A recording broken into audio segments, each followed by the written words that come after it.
Olha, esse livro aqui, né, ele me fez ficar pensando em uma coisa. A época em que esse livro foi escrito, né, que foi em 1865 por aí, a maioria das coisas que estavam descritas aqui nem mesmo existiam no nosso mundo atual. Eu, como escritor, né, eu fiquei um pouco intrigado com os detalhes, né, que o Júlio Verne traz no livro Da Terra à Lua, né.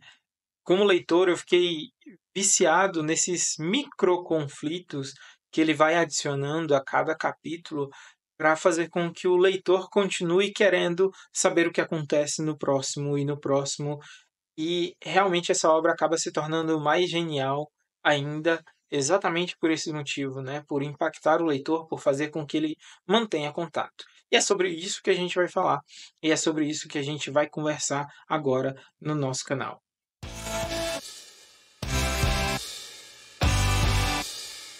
Fala galera, sejam muito bem-vindos ao meu canal. Aqui no meu canal, né, a gente fala sobre literatura, sobre livros, sobre escrita, nossas visões aí como escritores, como leitores, mas principalmente vamos dar início. Se você ainda não me conhece, se você ainda não segue, eu me chamo Beverly Keiler. Sou escritor, né? Escritor de um livro publicado agora e publico uma outra novel também.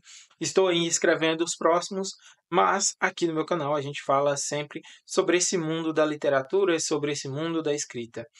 E eu peço que, se você gosta desse meio, se você gosta de ver sobre os livros que você pode começar a ler, tentar te incentivar a essa leitura, ou se você quer realmente começar a ler, aqui você vai ter boas indicações. Então, já se inscreve aí no canal, curta esse vídeo, compartilhe com aquele amigo que você também quer que conheça esse mundo maravilhoso da literatura e da leitura. Então, sem mais delongas, vamos para o nosso vídeo. Primeiramente, né, antes da gente falar um pouquinho sobre a história que acontece no livro, né, do Júlio Verne, Da Terra à Lua, a gente precisa falar sobre algumas coisas que, na época em que o livro foi escrito, não aconteciam, né? A época em que o livro foi escrito, os foguetes, né, que já existia um modelo, um trabalho mais ou menos parecido com foguete, era utilizado somente como fogo de artifício, né? Os telescópios mal conseguiam enxergar tão próximo à Lua como era na época, né? E a ideia de viagem espacial ou de viagem até a Lua nem mesmo parecia possível na cabeça dos cientistas da época, né? Parecia muito mais uma loucura. E só nesse pequeno ponto, né, nesse pequeno trecho, essa ficção científica de Júlio Verne mostra o quão trabalhoso foi a, a imaginação de Júlio Verne, né, de pensar algo tão mirabolante que parecia até naquela época uma loucura que acabou se tornando uma realidade, né? Porque realmente ele pega aquela ciência que no momento em que ele estava criando eram só bases teóricas que ele utilizou para fazer cálculos, para calcular trajetórias, né? E muito foi baseado nos conhecimentos de Newton, né? Para o tamanho da cápsula e várias outras coisas. Mas uma coisa que me intrigou, né, ao pesquisar depois de ler o livro um pouquinho, é que os mesmos tamanhos, né, as mesmas coisas que foram feitas na Apollo 11, que foi a primeira nave, né, a ir e chegar até a Lua, é idêntico ao que foi descrito no livro de Júlio Verne, né? Então isso acabou me impactando bastante, né? E olha como o Júlio Verne conseguiu dominar uma narrativa de uma forma que ele foi utilizado como exemplo, pelo menos na minha visão, parece que ele foi utilizado como exemplo, né, para que isso acontecesse. Então, olha só o quanto as ficções, as criações, as ideias tão criativas quanto o Júlio Verne teve, né, de imaginar uma viagem ou um desafio de chegar até a Lua, podem impactar toda mudança científica, né? E eu, claro que eu não estou falando que nós, como escritores pequenos, vamos conseguir isso, mas as nossas ideias são válidas e se elas forem bem baseadas, como a de Júlio Verne foi, né? Nós podemos dar uma ideia para uma mudança até mesmo na ciência. Então fique com isso em mente, né. Uma outra coisa que me chama muito atenção e que me chamou bastante atenção durante a leitura do livro do Júlio Verne, foi essa adição dele de microconflitos, basicamente, né, que dão um novo sentido para a história, né. A gente começa ali no início do livro, né, a gente vê um pequeno conflito das pessoas que são do Gun Club, né, por não terem mais nenhuma guerra para participar. Ou seja, o conflito era a falta de conflito ali, que eu achei muito inteligente isso, né. E aí depois ele coloca um desafio do presidente lançando um desafio de viajar até a Lua. E aí depois é adicionado um novo conflito: como fazer para chegar até a Lua. Depois adicionado um outro conflito, que é um rival ali, alguém mais cético que, tenta retrucar tudo que o presidente estava dizendo, né, do Gun Club. E aí depois tem a briga entre qual é a cidade que vai, ser a sede para essa estrutura, né, de um lançamento para a Lua. Também tem aí, e uma coisa que me chama a atenção, né, nessa corrida entre os 2 estados ali, é que, eh, quando foi um lançamento da NASA, ocorreu a mesma dúvida parecida, sabe, de qual cidade, e acabou que a cidade escolhida teve um grande crescimento igual o livro do Júlio Verne retrata, né. Um outro meio que mini conflito ali é a mudança, né, a mudança sobre como que eles vão fazer para transformar a forma que era para ser somente um um projétil para chegar até a Lua, para transportar pessoas. Todos esses mini conflitos, né, esses conflitos adicionados na história, fazem com que o leitor queira continuar lendo a história, né.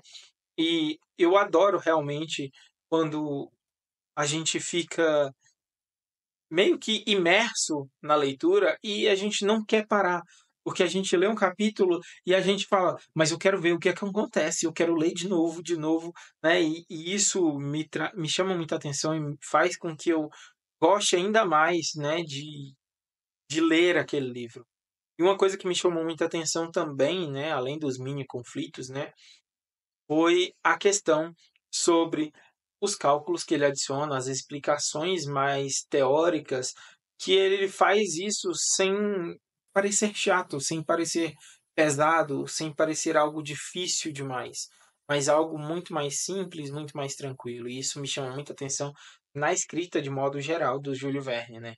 E uma coisa que buscando, né, eu acabei encontrando algumas curiosidades depois da leitura do livro, é que o seguinte, parece que o mesmo diâmetro, né, da cápsula que Júlio Verne retrata ali no livro, de 4,8 metros no livro, e no Apollo 11 é 3,9 metros, né, é muito parecido, né, acaba sendo algo, como se tivesse sido utilizado de base, sabe. A escolha de onde vai ser a base para o lançamento, né, que aí eles falam ali que é na Flórida, em Tampa Town, e, né, que tem aquela discussão de Tampa Town e Cabo Canaveral. E isso realmente ocorreu, né. A forma com que Júlio Verne também descreveu como seria a sensação de estar na gravidade zero, mesmo que naquela época nem existisse a ideia de uma gravidade zero, né, mas, simplesmente a teoria de que poderia não ter gravidade na Lua. E isso ele colocou ali no livro que me chamou bastante atenção, né. Uma coisa que, eh assim, para quem já está mais acostumado e já tem um certo conhecimento sobre, um pouco de ciência, né, e até mesmo de lógica de conhecimento da nossa atualidade, sabe que, eh, o que Júlio Verne retrata ali, não seria possível, enviar passageiros da forma que foi enviado, até porque aquela estrutura que ele fez, na realidade comportaria humanos, né? E sim eles morreriam antes de chegarem à Lua, né? E também a questão de ele pensar que daria para levar ar comprimido e que não é a mesma coisa, né? Mas hoje a gente tem essa noção. Mas mesmo naquela época, as noções científicas de Júlio Verne trouxeram muito mais veracidade para a história, né? Então, e isso traz uma sensação de que nós sabemos realmente o que esperar, né? Nós sabemos o que ele está falando, de que forma ele está falando, e tudo isso é muito importante, né? E mesmo aí buscando todas as informações, parece, né, realmente que ao final da leitura a gente fica se perguntando, tá, e aí? O que acontece? Eles conseguem voltar? Eles permanecem lá por quanto tempo? Como é que acontece? E no meio das buscas parece que tem uma sequência, né? E é a volta da Lua. Então, será que realmente a gente consegue descobrir o que acontece depois, né? E Júlio Verne também quase acerta sobre a descrição e a exemplificação que ele dá sobre a órbita lunar. Bom, para a gente finalizar aqui sobre o que nós estamos falando, né? Eu quero primeiro agradecer realmente por vocês terem visto esse vídeo e também dizer uma coisa. Esse livro aqui, Da Terra à Lua, do Júlio Verne, é uma exemplificação muito clara para quem é escritor, né? Para quem é autor, ou para quem gosta desse tipo de história, de como é, mesmo com uma certa limitação de conhecimentos e de ideias, você torna uma ficção tão real quanto ele consegue trazer para a realidade, né? Porque até mesmo os cálculos, a forma de exemplificar o ambiente, as teorias que são utilizadas de Júlio Verne, traz a sensação para a gente que tudo aquilo que é verdade. Mesmo que algumas coisas hoje em dia a gente saiba que estão um pouco equivocadas, a gente consegue, na hora da leitura, ver uma verdade naquilo, né? Uma outra coisa que eu quero trazer uma grande importância, né, é sobre essa construção dessa estrutura de narrativa, né? Porque Júlio Verne não é simplesmente ele vai adicionando conflitos a qualquer momento, mas ele adiciona nos momentos certos. Ele adiciona no momento em que é necessário que aquele conflito aconteça, né? Ele consegue trazer toda essa estrutura, todo esse conhecimento dele para o leitor. A gente sente que está acompanhando toda a escrita, toda a jornada, toda a aventura, né? E uma outra coisa, né, é que nos motiva realmente a entender que mesmo que a nossa ideia, de certa forma pareça loucura em alguns momentos, a gente pode ainda sonhar alto. Júlio Verne imaginou uma viagem até a Lua. E em 1930 o homem chegou até a Lua. Então, se a gente pensar um pouquinho, será que nós teríamos essa coragem de sonhar tão alto quanto Júlio Verne sonhou? E o que será que nós vamos conquistar com isso?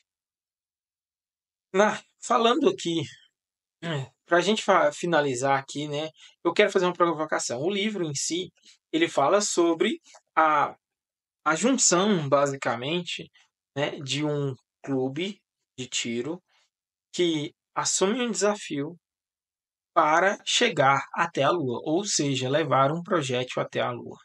E no final, a gente vê aí 3 pessoas embarcando nesse projétil para chegar até a Lua. E aí me fica a pergunta que eu quero fazer a você. Você teria coragem de entrar em um projétil de canhão para poder chegar até a Lua? Comenta aí, se você já leu esse livro, me diz, qual parte te marcou mais?